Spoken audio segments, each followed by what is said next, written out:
Hi, welcome to Box Overtake, a Formula One podcast where we bring you a casual and informative glance into this monumental motorsport, from the overtakes on the track to the news around the pit box. I'm your host, Matt, and today's going to be a little bit of a different episode than I have promised in the second video, or in the third episode, since I need to interview someone to get a good grade for this episode. So, without further ado, I will be reacting today with Aidan from Just a Thought. Good to see you, Matt. I'm super happy to be here. I know very little about F1, so this is going to be a very new experience for me, and I guess I'll be the unexperienced people. I'll be their representative. So happy to be an ambassador for you guys. So thank you for having me on the show. I've really appreciate it. So before we get reacting to the video, we are watching the race highlights from the 2025 Saudi Arabian Grand Prix. Well, first off, I forgot to probably go into this. Based off of how the grid is lined up for the start, Okay. what car or team, based off of just the cars and the possibly what little you know about it, would you choose to support in this race? Well, I see orange up at the front, orange and black. It looks pretty gnarly. I see a car that looks like Red Bull colors. So I'm gonna go on a limb here and say that that's Red Bull. I see two John Deere tractors at the very back of the lineup. So I hang around you enough to know that those are the legendary tractors. I like the blue one right there in third in the left lane. That would actually, I think that's 6, but yeah. That's a pretty color. I see that the orange is a bit inconsistent because you got one guy at the front, but another guy towards the middle. Yeah. So, but I see that the Red Bull guy's in front, and then there's another red one. I can't tell if that's Red Bull or not. The one behind the orange? Yeah, That is Ferrari. that's Ferrari. That's Ferrari. All right, cool. And then the blue one's Williams.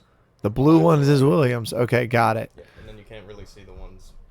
I see that the white ones are in the back and the green ones, they stick together. I like their commitment to one another. Big fan of that. So if I had to pick which one I'm going to root for, well, the one in front's probably too good to root for. Red Bull, I don't drink energy drinks, so I think I'm going to go with Ferrari. All right, fair. Okay. And just to preface for people that don't know or had watched it and is wondering why there is a McLaren further back than the orange one in front, Lando Norris crashed at the very beginning of the third stint in qualifying. Oh, that's what you were... So he's Gotcha. he's in 10th because he cannot make a lap. He didn't make a lap time. So without further ado, we are going to start the video. If you notice, the cars did drive off on that weird pattern side of the track. They were, yes. Yes. So that is effectively out of bounds for the cars.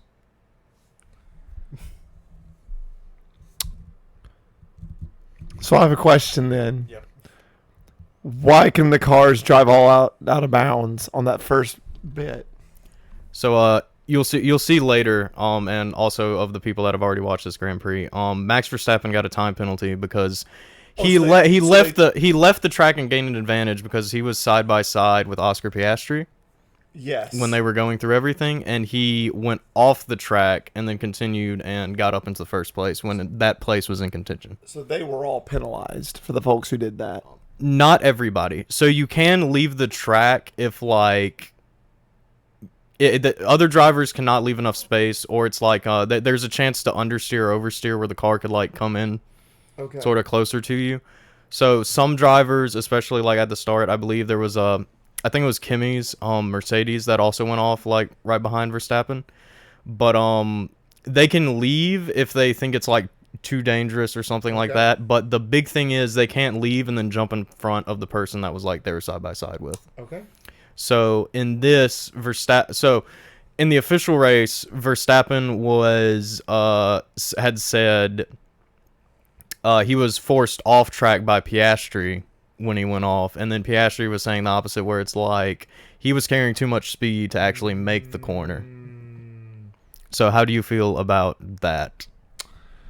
Well, from what you described, it sounds like a he said, she said kind of thing. And so I mean, someone check the ESPN replay. That's honestly what I think is. You gotta go check the replays. How do I think about? I mean, you can push each other out. It's racing. Like you're with your car, you're cutting the curves.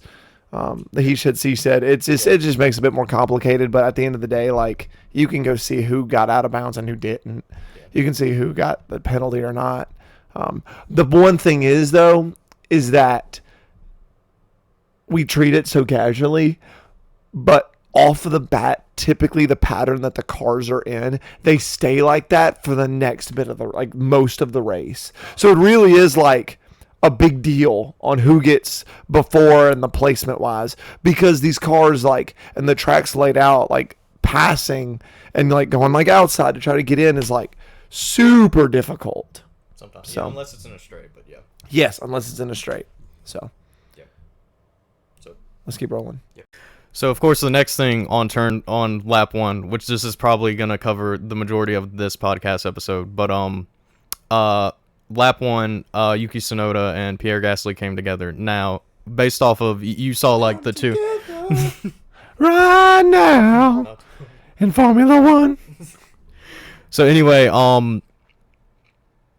my question is, before I tell you effectively how that was ruled, because you saw the two things. I'm gonna ask it like this: do you think anyone's at fault? Because there are certain times when nobody can be at fault, and it's just a racing incident, and we can rewind it and stuff before this. But from what I saw, do I think anyone's at fault?